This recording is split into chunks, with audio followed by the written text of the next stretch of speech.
I never thought I'd be writing about something like this, but here I am. My name's Mark, and I've hit that point where everything I believed about my marriage feels like it's been shattered. Sarah and I have been together for 10 years, married for about 8, and honestly, I thought we had a good thing going. Sure, we had our arguments, but who does? I always figured that was normal. We had a pretty comfortable life. House in the suburbs, decent jobs, nice cars, and yeah, 2 kids who are the only reason I stayed sane some days. But the last few months something started feeling off. Small things at first, her mood swings, her sudden irritation, forgetting little details that she'd never forget before. She'd get sarcastic in ways that felt almost cruel sometimes. I'd try to talk to her, ask what was wrong, but she'd brush me off with a quick, "Nothing, I'm just tired," or "You're overthinking it." I figured she was stressed out with work or maybe just busy with the kids. I didn't push too hard because I didn't want to turn into that guy who's always nagging. Then came the bigger signs. She started hiding her phone more. Not just when she got a message, but she'd put it face down on the table or slip it into her purse when I entered the room. I'd catch her glancing at her screen with that guilty look like she was trying to hide something. I even noticed that she'd suddenly stop arguing with me in the middle of fights, just shut down, and I'd find her scrolling through her phone later, giggling at something I couldn't see. It was subtle but enough to prick at my conscience. The worst part. She became bitchy, like aggressively bitchy. She'd snap at me over nothing, then turn around and act like she was the victim.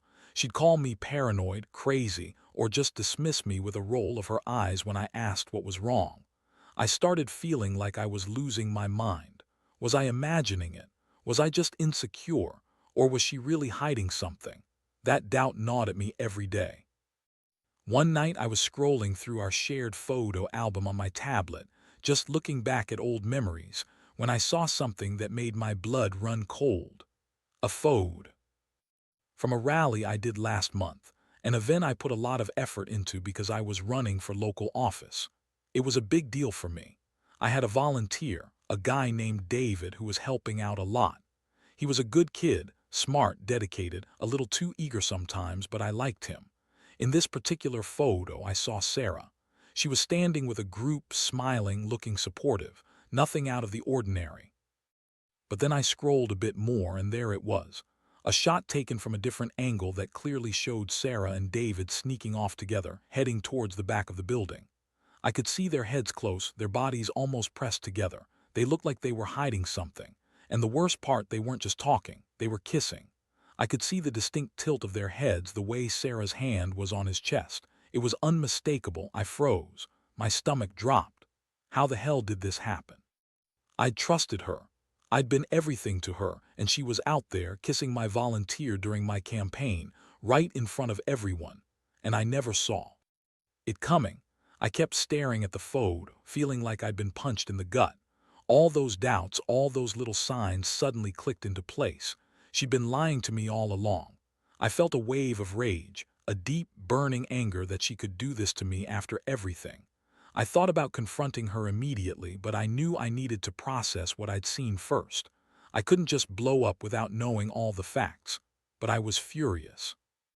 I couldn't believe she'd betrayed me like this, while I was out trying to do something good, something that mattered to me. And she was out there sneaking around, fucking my volunteer. I wanted to scream, cry, break something. I felt so stupid for trusting her, for not seeing the signs. I kept that photo on my phone, staring at it some more, trying to understand how she could be so cruel, so reckless with my feelings and my reputation. This was just the beginning.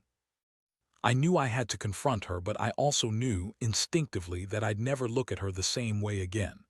And I wondered, was this just a one-time thing? Or was there more? How deep did this go? Did she do this before? I couldn't sleep that night, replaying the image, feeling betrayed on a level I didn't even know existed.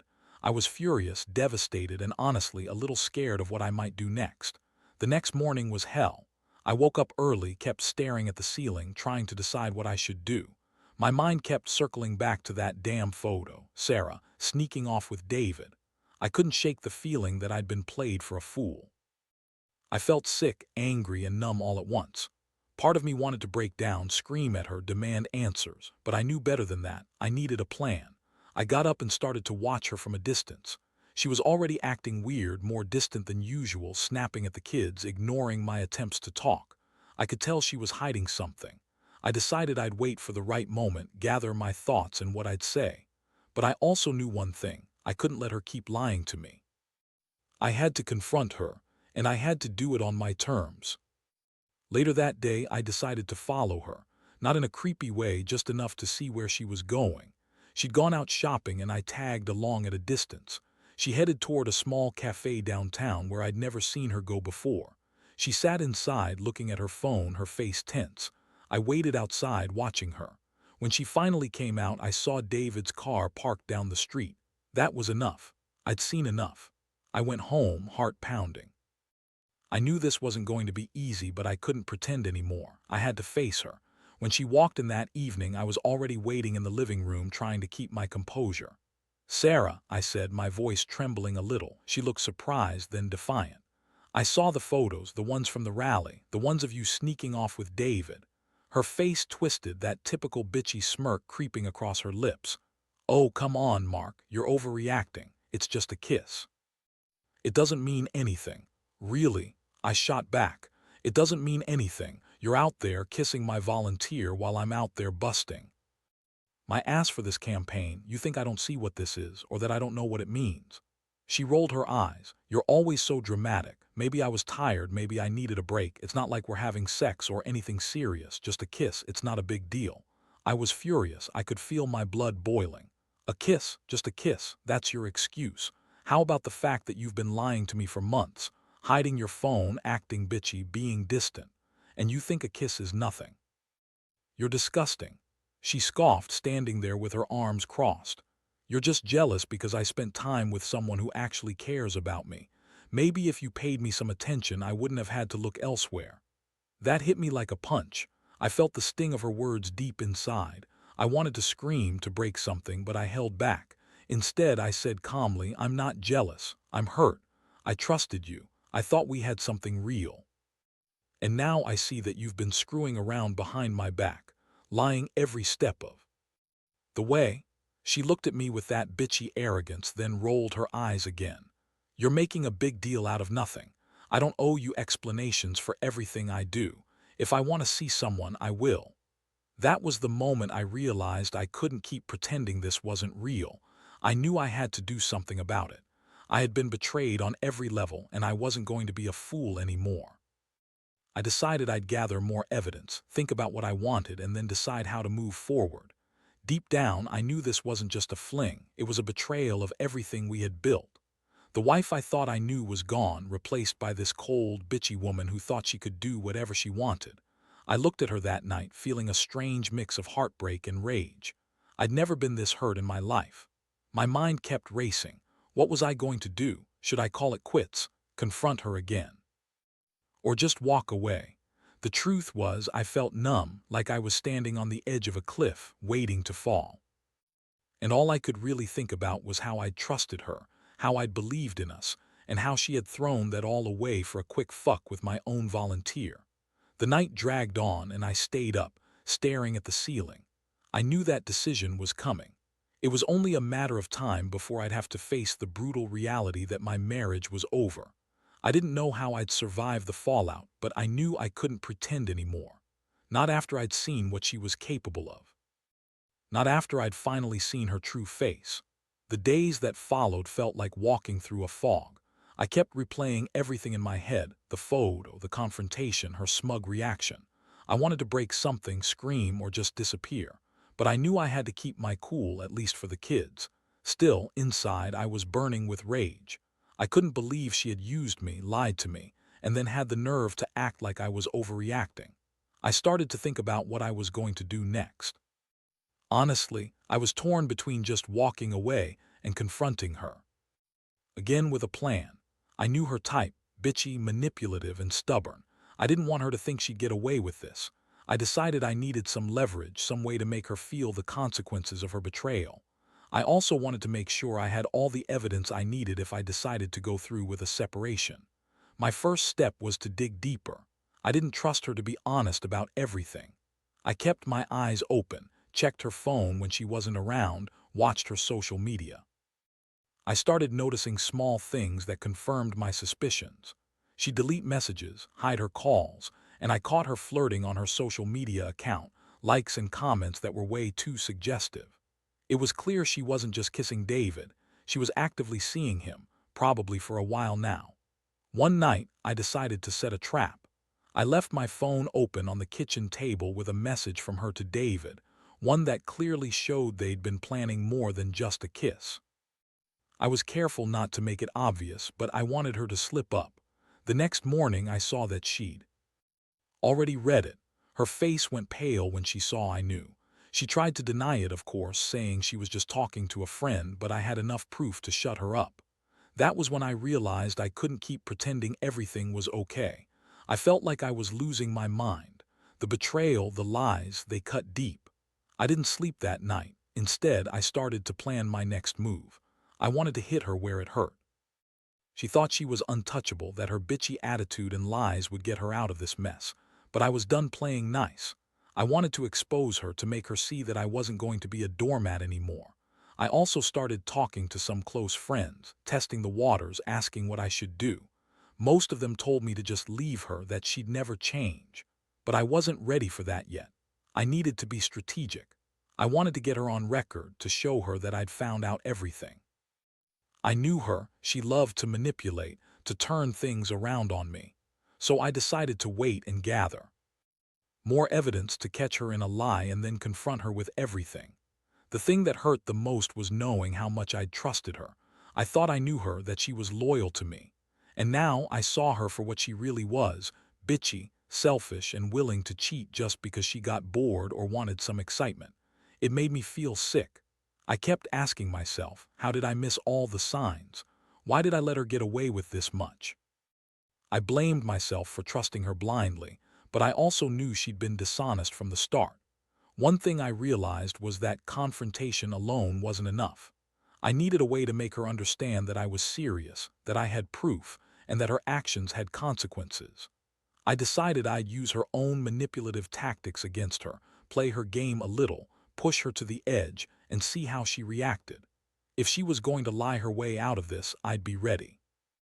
If she thought she could keep cheating and lying, she'd have another thing coming. So I started to plan my next move carefully. I knew I had to stay calm, keep my emotions in check, at least on the surface. Inside, I was boiling, ready to explode. But I also knew that whatever I did next, it had to be smart. I wasn't about to lose everything over a cheating wife, not without making her pay in some way. The betrayal was raw, it cut deeper than I expected, and I was just getting started. The more I thought about it, the clearer it became that I needed to take control of the situation. Sitting around stewing in anger wasn't going to get me anywhere. I had to be strategic. I started to compile all the evidence I had: screenshots, photos, texts, and I kept them hidden just in case I needed leverage later. I also decided I would play the long game. If she thought I was just going to blow up and walk away, she'd underestimate me. That was a mistake I wasn't going to make. One afternoon, I came home early from work. I wanted to confront her directly, but in a way that I controlled entirely. I knew she was sneaky, manipulative, and she loved to lie her way out of everything. So I set up a little trap. I knew she'd be home alone at that moment, so I left my phone recording on the kitchen counter with a voice memo app open. I told her I just wanted to talk, to clear the air. I pretended to be calm, but inside I was furious. She walked in, immediately on the defensive. Her bitchy smirk was back, like she already knew she'd be able to wiggle out of whatever I was about to say. I kept my tone steady, voice even, but I laid everything out: the photos, the texts, the times I followed her, the evidence I'd gathered. I told her I knew she'd been cheating on me with David, that I'd seen the pictures, and I wasn't going to let her lie her way out of it this time. Her reaction was classic. She rolled her eyes, scoffing. "Oh, come on, Mark. You're seriously wasting your time. That's not what it looks like. You're just paranoid and jealous, like always." She tried to dismiss everything, acting like I was overreacting, like I was some cuckolded fool. But I had the audio recording. I pressed play on my phone and her words came. Out loud and clear, her saying she was bored, that she needed some excitement, and how she wanted to see where this could go. Her face went pale. She tried to grab the phone, but I held it away. "No, Sarah," I said. "This isn't just about a kiss or some flirtation. I know you've been lying to me for months. I saw the photos, I followed you, and now I've got the proof. You can't bullshit your way out of this." She stared at me, her eyes narrowed, biting her lower lip, trying to come up with some excuse. I wasn't having it. I told her I was done trusting her, that I'd be taking a serious look at what our future was going to be. I told her she'd better start being honest because I wasn't going to waste any more time on a liar. She snapped back with her usual bitchy tone. "You're overreacting. I don't know what planet you're on, but you're crazy if you think this is all such a big deal.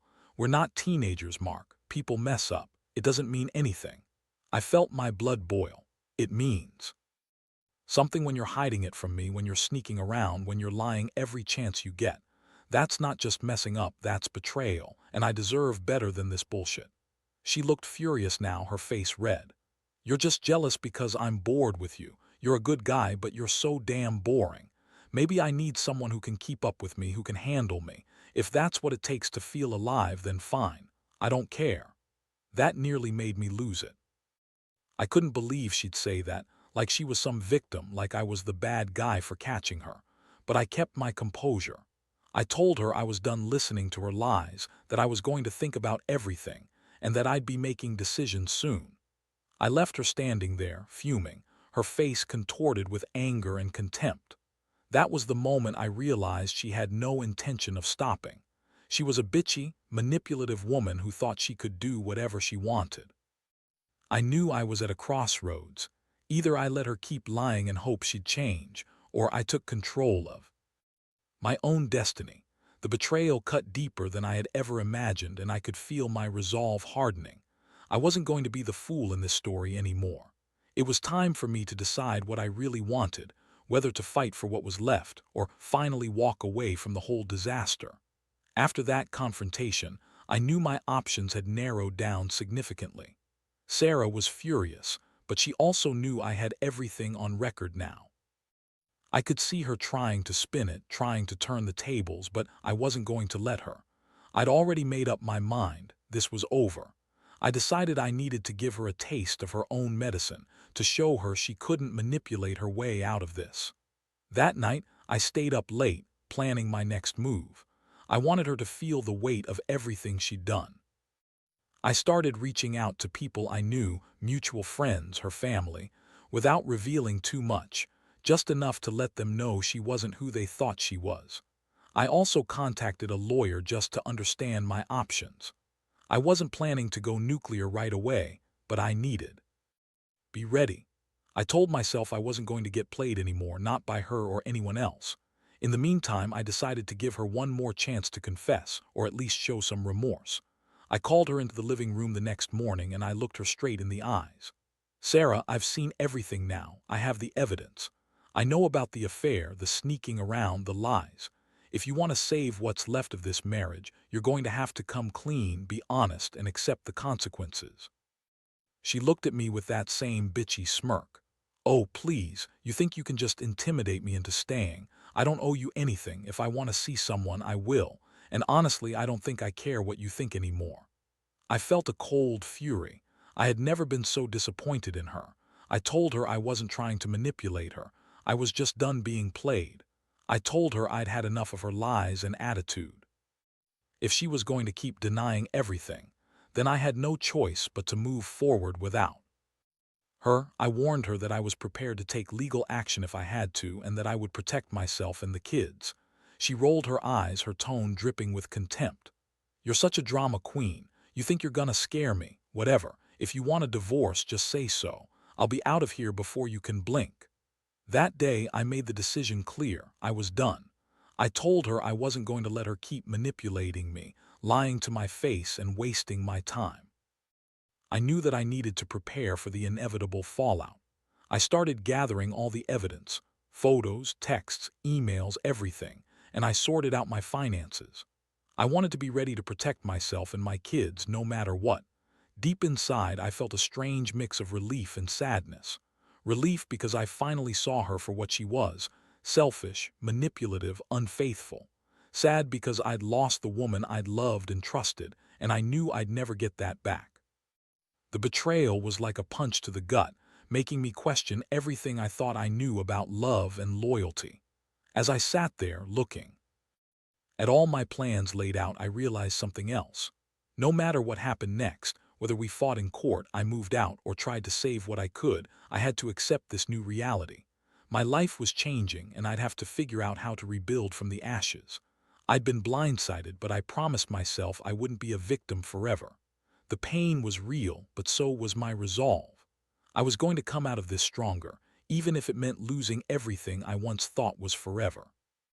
The days that followed were some of the hardest I've ever experienced. I moved out of the house, taking my things, leaving her behind, her bitchy smirk replaced with a look of shock and defiance.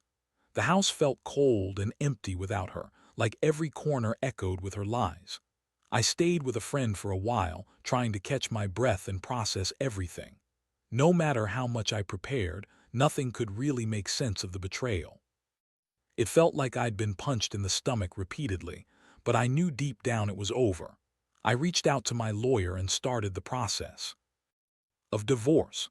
I wanted her to face the consequences, not just legally but emotionally. I also reached out to the kids, trying to shield them from the worst of it, even though I knew they sensed something was wrong. I told myself I needed to stay strong for them, even if inside I was shattered. I'd trusted her with my life, my future, everything, and she'd thrown it all away for a quick, selfish fling with my volunteer. Over time, the pain dulled, but the lesson stayed with me. I learned that even the most seemingly perfect relationships can hide ugly truths, and that sometimes betrayal comes from the people you trust most. I realized that honesty, loyalty, and respect are rare commodities, and not everyone is capable of giving them. I started to rebuild my life, focusing on my kids, my career, and my own healing. I cut out the toxic, her lies, her manipulations, her bitchy attitude, and I refused to let her define me anymore. Looking back, I see how naive I was to think I could fix everything. I see now that I was better off without someone who would betray me so coldly. I've come to understand that sometimes the only way to truly move on is to accept the pain, learn from it, and walk away. Not everyone deserves a second chance, and some betrayals cut so deep that they leave scars you'll carry forever. But those scars remind me to be more careful, more cautious, and to never again ignore the signs I'd once dismissed. I want anyone reading this who might be in a similar situation to know this. Betrayal hurts like hell, and it's okay to feel broken for a while. But eventually, you find your strength again. You learn to trust yourself more, to value honesty above all else. And most importantly, you realize that you don't need someone who lies, manipulates, or disrespects you. You deserve better, your own happiness, and a relationship built on truth. So I chose to move forward, alone but stronger. I fought for my dignity, my kids, and my peace of mind. And even in the depths of that betrayal, I found a new sense of purpose. I may have lost my wife, but I gained clarity. I learned the value of loyalty, the importance of listening to my gut, and the courage to walk away from what no longer serves me. That's what this has taught me. Trust is fragile, love is sacred, and sometimes the only way to truly win is to walk away, knowing you refuse to be a victim anymore.